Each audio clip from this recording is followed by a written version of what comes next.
안녕하십니까? 사정복음의 두 번째 시간 성결에 대해서 함께 이야기 나눠보려고 합니다. 성결의 교리는 성결교회의 정체성을 가장 잘 드러내는 핵심적인 부분이라고 할 수 있습니다. 그러므로 성결에 대해 바르게 아는 것이 중요합니다.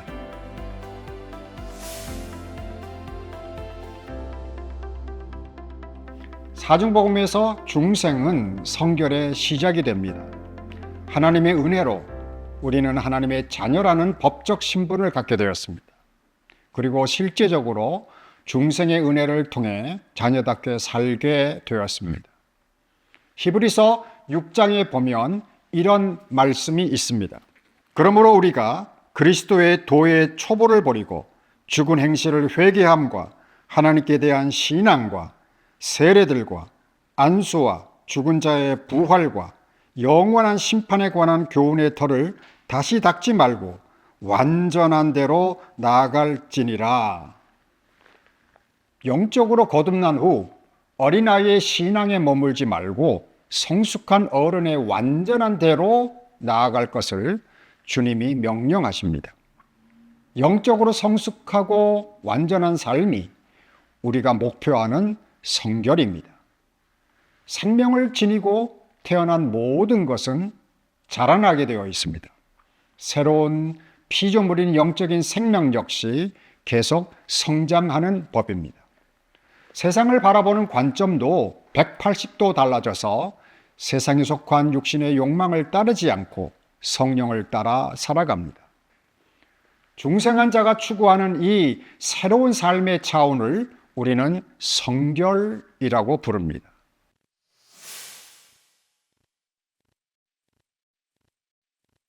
성결은 거룩함을 의미합니다. 성결하게 되다, 거룩하게 되다를 의미하는 히브리어 코데시가 구약 안에서만 605번 정도 사용됩니다. 거룩함은 하나님의 가장 대표적인 성품입니다. 그래서 하나님의 자녀가 된 우리도 거룩하게 되기를 원하십니다. 이는 아담의 원죄로 잃어버린 거룩함을 회복하는 것입니다. 내가 거룩하니 너희도 거룩하라고 말씀하십니다.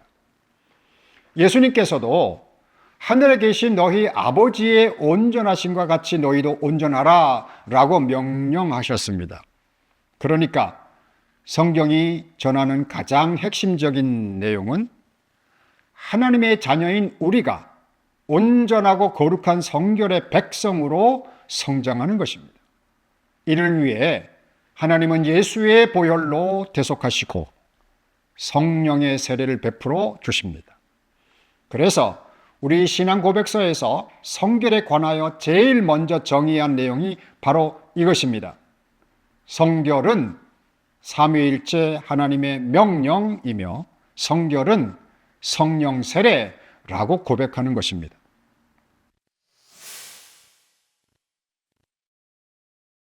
성결의 실현 가능성에 대해 사실 의문이 생기지 않을 수가 없을 것입니다. 왜냐하면 우리들이 비록 거듭난 중생의 삶으로 접어들었으나 여전히 죄에 대한 유혹을 경험할 뿐만 아니라 죄 짓기를 반복하기 때문입니다. 그래서 예전부터 이에 대하여 부정적인 논의가 참 많았습니다. 16세기 독일의 종교개혁자 루터와 같이 회심을 경험한 이도 그리스도인을 의인이지만 동시에 죄인이라고 정의하기도 하였습니다. 칼뱅주의자들은 구원이란 일부 사람들에게 예정되어 있는 것이고 성결은 육체의 죽음에 이르러서 이루어지는 은혜로 현실에서는 불가능한 것으로 여겼습니다. 그러나 18세기 영국의 복음주의자였던 존 웨슬리는 성결은 하나님의 명령이기 때문에 하나님의 뜻을 따라 성결의 삶을 추구해야 한다고 가르쳤습니다. 우리는 거룩하라, 청결한 마음을 가져라, 온전하라 라는 하나님의 명령에 순종할 수 있습니다. 왜냐하면 하나님이 성결을 명령하셨기에 그의 말씀대로 순종하면 성결은 가능하기 때문입니다. 하나님 자신이 우리를 거룩하게도 완전하게도 마음이 청결하게도 하십니다.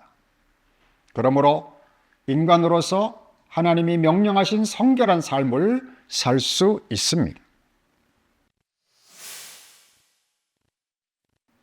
성결은 마음과 뜻과 힘을 다하여 하나님을 사랑하고 이웃을 자기 몸과 같이 사랑하는 삶입니다. 위로는 하나님을, 아래는 사람을 사랑하는 것이 성결입니다. 이러한 사랑이 없으면 하나님의 자녀로서 거룩함도 완전함도 있을 수 없습니다. 그런데 우리가 이러한 성결함을 이루지 못하는 것은 신자 안에 있는 죄 때문입니다. 성경은 그 원인을 우리의 마음에 박혀 있는 죄의 뿌리 혹은 죄성이라 말합니다. 성경은 그것을 옛사람이라 부르고 신학에서는 원죄라고 합니다. 이러한 부패한 마음은 우리 스스로 정화할 수 있는 것이 아닙니다. 오직 예수 그리스도의 공로와 성령 세례를 통해 제거됩니다. 그럴 때 하나님의 형상이 회복되어 하나님과 이웃을 진심으로 사랑하게 되는 것이 성결입니다. 성결도 전적인 하나님의 은혜로 가능합니다.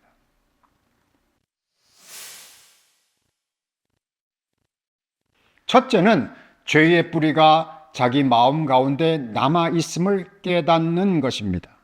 중생 이후에도 우리 안에 옛사람이 아직 남아있다는 사실을 발견하는 것이 성결의 첫 단계입니다. 바울 사도가 로마서 7장 24절에서 오호라 나는 곤고한 사람이로다 이 사망의 오에서 누가 나를 건져내랴 라고 부르짖는 가운데 탄식하는 것과 같습니다. 인간은 자신 안에 악이 함께 있어 하나님의 법과 죄의 법 사이에서 탄식합니다. 둘째는 그리스도 예수 안에 있는 생명의 성령의 법을 따르고자 소망하는 것입니다.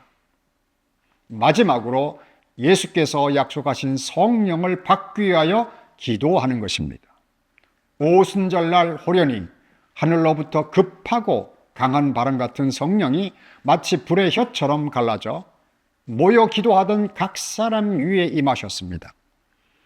우리가 순종해야 할 일은 사도행전 1장 4절의 말씀과 같이 예수 그리스도가 약속하신 대로 성령을 받기까지 기도하는 것입니다. 하나님은 약속을 믿고 기도하는 자들에게 성령으로 세례를 베풀어 주십니다. 성령 세례를 받으면 우리 안에 남아있는 죄의 뿌리가 제거되고 담대히 복음을 증거하게 됩니다.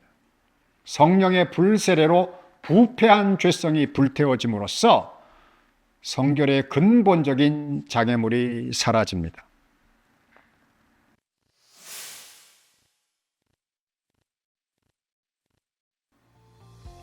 성결교회는 본교회의 목적을 교단 헌법 제1조 1항에서 모든 교인에게 성결의 은혜, 즉 성령 세례를 전하여 교회로 하여금 거룩되게 하기를 힘쓴다라고 선언했습니다.